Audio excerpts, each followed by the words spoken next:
Muitos anos depois, diante do pelotão de fuzilamento, o coronel Aureliano Buendia havia de recordar aquela tarde remota em que seu pai o levou para conhecer o gelo. Oi, eu sou a Cláudia e esse é o canal Velejando por Livros. E hoje a gente vai falar de um dos maiores clássicos da literatura latino-americana, 100 Anos de Solidão, de Gabriel García Márquez.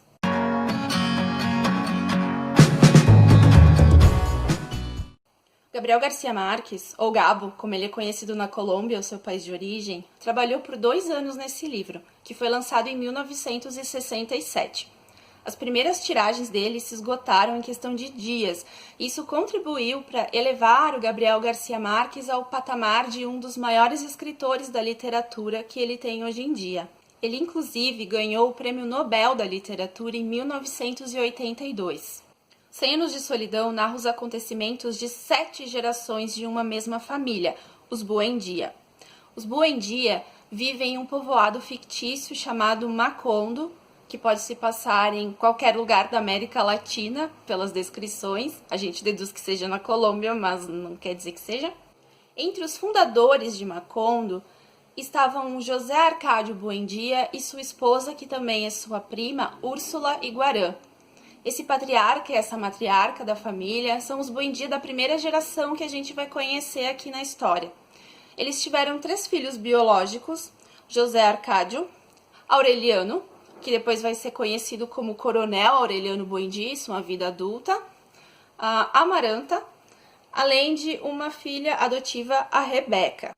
Aqui vale ressaltar que a partir das próximas gerações, todos os homens da família vão continuar sendo batizados com os mesmos nomes, José Arcádio ou Aureliano.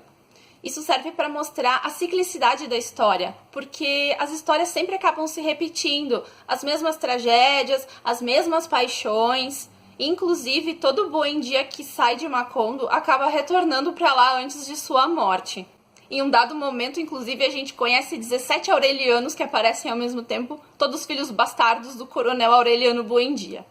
Devido a esses nomes iguais, a gente pode ter sim uma certa confusão na leitura, né? Quem que é esse Aureliano, quem que é esse José Arcádio? Mas para isso a gente tem a árvore genealógica da família Buendia. Nessa edição aqui que eu tenho, ela está disponível logo no início do livro. Algumas edições não tem, mas a gente encontra na internet facilmente também.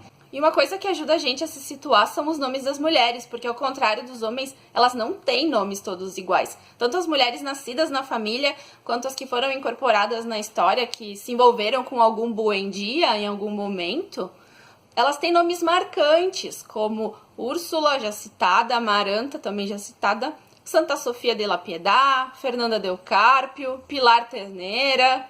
Elas são personagens únicos e elas são muito bem construídas.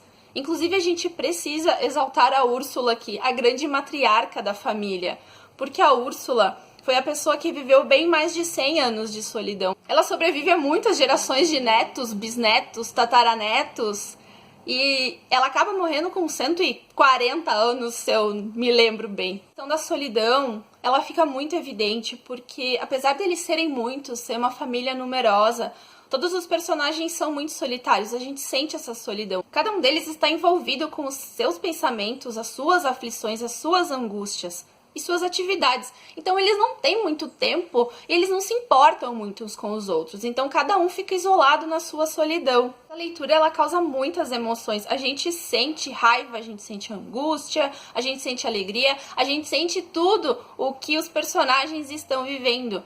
E a gente experiencia muitos momentos diferentes. A gente fica ansioso com alguns fatos históricos narrados que se passam ali junto com as histórias mais corriqueiras da família, né? O Coronel Aureliano, por exemplo, que sim, ele é um dos personagens mais marcantes, ele travou 32 guerras durante a sua vida, 32 guerras civis. E elas têm fatos muito interessantes para a gente conhecer. Temos também na história um grupo de ciganos que de tempos em tempos visita Macondo, levando novidades para aquele povo que não conhecia quase nada que já existia, né? E entre esses ciganos a gente vai conhecer o Melquíades, que é um personagem que vai se tornar muito importante para a história também. Ele vai se aproximar do patriarca da família e vai ser muito interessante o desenvolvimento dele. A gente também se diverte com a história, tem partes muito engraçadas, principalmente aquelas que enquadram o livro no gênero realismo mágico. O que é o realismo mágico? São coisas meio absurdas inseridas ali no contexto, que os personagens até estranham, mas eles acham possível de acontecer. Então, por exemplo, a gente tem um personagem que, por onde ele anda, borboletas amarelas o acompanham. A gente tem uma personagem que come terra. A gente tem uma personagem que subiu aos céus. A gente tem uma chuva que durou 4 anos, 11 meses e 2 dias. Além da pandemia, da insônia, do esquecimento e de mortos que visitavam a casa. Temos também alguns momentos tristes, como um que eu considero o mais tenso e um dos mais marcantes do livro, onde o Gabo retratou uma situação que realmente aconteceu nos anos 20 na Colômbia, o massacre das bananeiras, onde alguns funcionários estavam protestando por condições melhores de trabalho e foram brutalmente fuzilados. No livro isso acontece também, e nós temos um sobrevivente, obviamente um buendia, o José Arcádio II.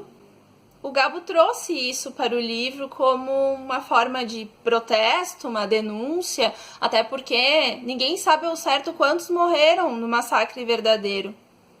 E no livro, José Arcádio II não deixa a gente esquecer que eram mais de 3.000, todos aqueles que estavam na estação. Eu só me arrependo de ter demorado tanto para ler esse livro. Eu li esse ano e ele virou um dos meus favoritos da vida. Foi o primeiro Gabriel Garcia Marques que eu li e com certeza eu vou ler outros porque eu fiquei muito encantada com o estilo e eu quero conhecer os outros livros dele. Eu sei que ele não é um livro fácil, principalmente nos primeiros capítulos. Eu tive um pouco de dificuldade para me apegar a ele, para me envolver na história, né? Demorou um pouquinho. E eu sei que tem pessoas que começam a ler e param. E se você é uma delas, eu te peço, insista, porque vai valer a pena, vai ser uma das melhores leituras da sua vida. Eu acho que ninguém devia morrer antes de ler esse livro. Eu tive ressaca literária, eu não conseguia me apegar a outra leitura depois que eu terminei. Eu fiquei muito reflexiva, eu fiquei pensando em muitas frases e eu ainda penso em algumas até hoje, porque as estirpes condenadas a 100 anos de solidão não tinham uma segunda chance sobre a Terra. Então é isso. Se você gostou desse vídeo, deixe o like, comenta se tiver vontade.